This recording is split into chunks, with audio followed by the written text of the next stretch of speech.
Marlène et Jean-Claude sommes très heureux de te présenter une émission très spéciale afin de comprendre les faits d'actualité. Merci pour ta fidélité. Merci de nous recevoir une fois de plus afin qu'ensemble nous puissions continuer de grandir dans la connaissance de la vérité. Aujourd'hui, notre thème est abomination. Nous avons deux références bibliques.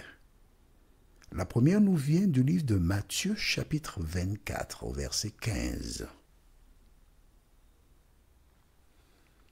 Matthieu 24, verset 15.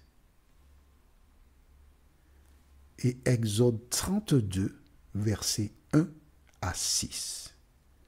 Exode 32, versets 1 à 6. Avant d'aborder ce dernier, prions. Notre Seigneur et notre Dieu, la Bible parle d'un temps de détresse. Tandis que nous abordons ce sujet, que le Saint-Esprit vienne nous inculquer nous-mêmes afin que nous comprenions et gardions la parole, nous t'en prions. Au nom de Jésus et pour ta gloire éternelle. Amen. Rappelle-toi, nous avons vu dans cette série qui s'intitule « Le temps de détresse et le millénium », millénium, cela veut dire 1000 ans, que les hommes se trahiront. La trahison sera grande. Les personnes qui cheminent avec toi actuellement, ce sont elles qui demain se lèveront pour chercher à te détruire. Et toutes les personnes qui veulent vivre pieusement en Jésus-Christ seront persécutées. Ensuite, nous avons vu que dans les derniers jours, déclare Paul, il y aura des temps difficiles. Et je me rappelle quand j'étais enfant, il n'y avait que 2 jus d'argent, 2 comme 2 doigts. Le premier, ça s'appelle le sebi. Il fallait à l'aide de 2 dés les jeter et faire le chiffre 11. Et donc ce sont les hommes qui jouaient à cela. Et lorsqu'ils jetaient les dés, ils disaient 11. Ils ne disaient pas 11, ils disaient 11. Et quand tu avais fait 11, tu gagnais. Ils pariaient de l'argent. Bien sûr, il y avait les combats de coq où les gens pariaient de l'argent. Mais pour les petits-enfants, il y avait, lors des fêtes foraines, des petites voitures qui avançaient en fonction toujours des dés. Aujourd'hui, en dehors du casino, où tu as une multitude de machines à sous et autres, il existe d'autres qui te proposent morpions, tapis, etc. Bon, je n'ai pas tous les noms, millionnaires, ils sont nombreux. Et beaucoup de personnes trouvent que c'est un moyen facile de gagner de l'argent. Mais c'est normal. Tout ce que le diable propose est facile. Dieu dit à l'homme, c'est à la sueur de ton front que tu mangeras. Le diable a dit, mais non, tu transpires, tu dégages une odeur et puis le soleil est chaud. Il y a plus facile. Il suffit de miser de l'argent et rester propre, tu sens bon. Tu n'as aucun effort à faire. Et beaucoup de personnes sont parties dans cette question de jeu d'argent. Tout ce qui est facile n'est pas forcément approuvé par l'Éternel. Aujourd'hui, nous voyons quoi? L'abomination. Allons au livre de Matthieu, chapitre 24. C'est l'un des signes que Jésus a présenté. Et nous lisons verset 15. Matthieu 24, verset 15. Tu as trouvé? Alors, lisons. Matthieu 24, verset 15 déclare « C'est pourquoi, lorsque vous verrez l'abominable dévastation dont a parlé le prophète Daniel établie dans le lieu saint, que celui qui lit fasse attention. » Que celui qui lit fasse attention. En fait, la Bible te dit que tu as intérêt à lire. Tu as intérêt à savoir lire. Tu as intérêt à connaître ce que dit la parole de Dieu. La fin de ce verset te dit de manière claire et précise. Et j'aime cela parce que c'est beau. Que celui qui lit fasse attention. Jésus n'a pas dit que celui qui écoute Jean-Claude fasse attention. Que celui qui écoute Roméo fasse attention. Que celui qui écoute Jean fasse attention. La Bible a dit que celui qui lit fasse attention. Cela veut dire que toi, tu dois lire la parole de Dieu. Tu dois connaître la parole de Dieu. Et quand tu connais la parole de Dieu, tu es en mesure de te protéger. Exemple, tu es un chauffeur, mais tu ne connais pas le code de la route. Comment fais-tu pour conduire? Tu arrives au feu, tu vois que le feu est rouge, ah, la couleur est belle, hein? Et tu passes. Un policier, il va te verbaliser, on est d'accord? Pourquoi? Parce que tu ne connais pas les panneaux et tu conduis. Une personne qui se dit enfant de Dieu, une personne qui attend le retour de Jésus, doit savoir ce que dit la parole de Dieu, doit connaître, puisque Jésus, c'est Jésus qui parle là, c'est pas pour dire c'est Paul, Timothée, c'est Pierre, non. Jésus a dit que celui qui lit fasse attention. Si jusqu'à ce jour, tu te contentais d'écouter les gens, le moment est venu pour toi de cesser d'écouter et de commencer à lire la parole afin de la mettre en pratique. Qu'enseigne la parole? Allons au livre de Exode, chapitre 32. Exode 32. Tu as trouvé?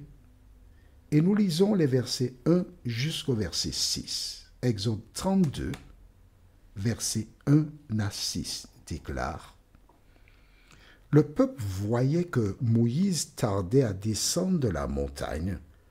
Alors il se rassembla autour d'Aaron et lui dit: Alors, fais-nous des dieux qui marchent devant nous, car ce Moïse, l'homme qui nous a fait sortir d'Égypte, nous ignorons ce qu'il est devenu.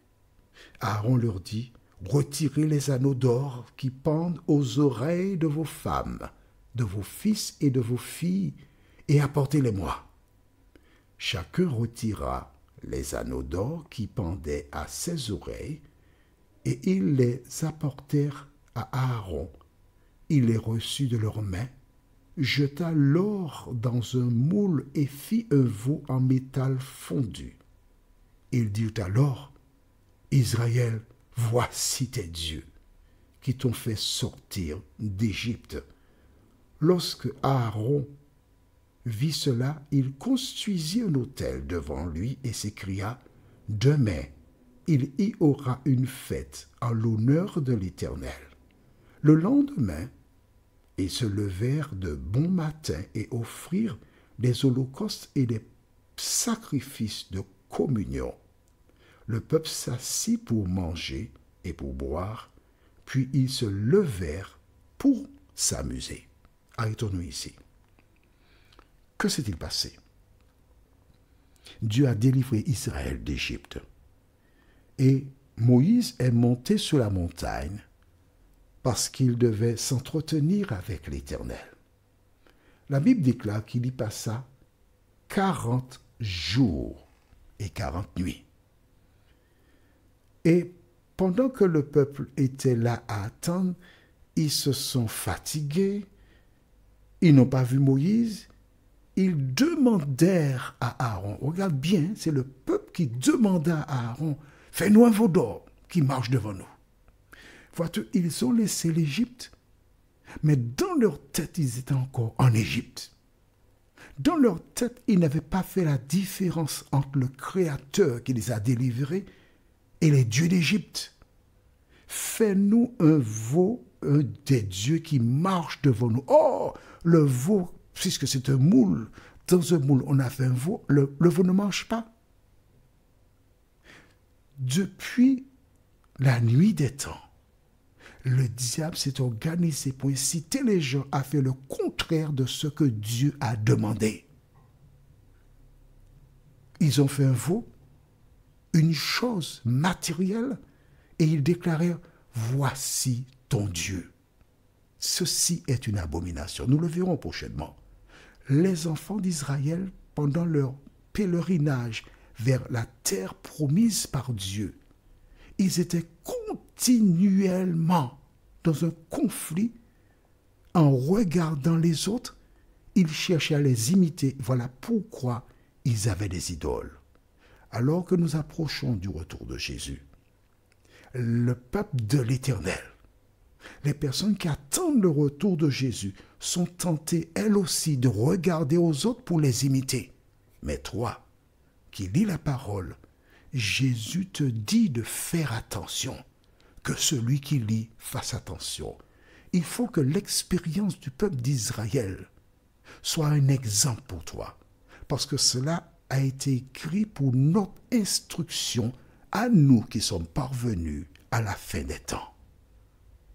Quand tu verras l'abomination, sache qu'on se rapproche du retour de Jésus, parce que l'ennemi s'organise afin de détourner les gens du droit chemin, depuis le jardin d'Éden jusqu'au retour de Jésus. Il continuera dans cette voie-là. Il te revient, toi, de lire la Bible. Et toutes les fois qu'il se présente avec de nouvelles séductions, que tu trouves la force pour dire « Arrière de moi, Satan ». Prions. Notre Seigneur et notre Dieu, merci pour la parole. Merci pour tes bienfaits. Merci pour ta présence dans nos cœurs et dans nos pensées. Alors que tout s'écroule au fur et à mesure autour de nous, merci de nous aider à tenir fermement ta main. Cet esprit, de nous aider à revenir encore sur la parole et à réserver du temps pour la lire, parce que Jésus déclara « Heureux celui qui lit ». Maintenant, nous te demandons de nous aider à la mettre en pratique, nous t'en prions. Au nom de Jésus, pour ta gloire éternelle. Amen. Que l'Éternel continue de te bénir et il me tarde de te retrouver. Nous sommes parvenus au terme de notre réflexion. Si d'aventure tu as une question, il te suffit d'envoyer un message par le biais de WhatsApp au numéro suivant, plus 596 696 88 93 93. Et alors Jean-Claude, moi, je me ferai un réel plaisir de répondre à ta question.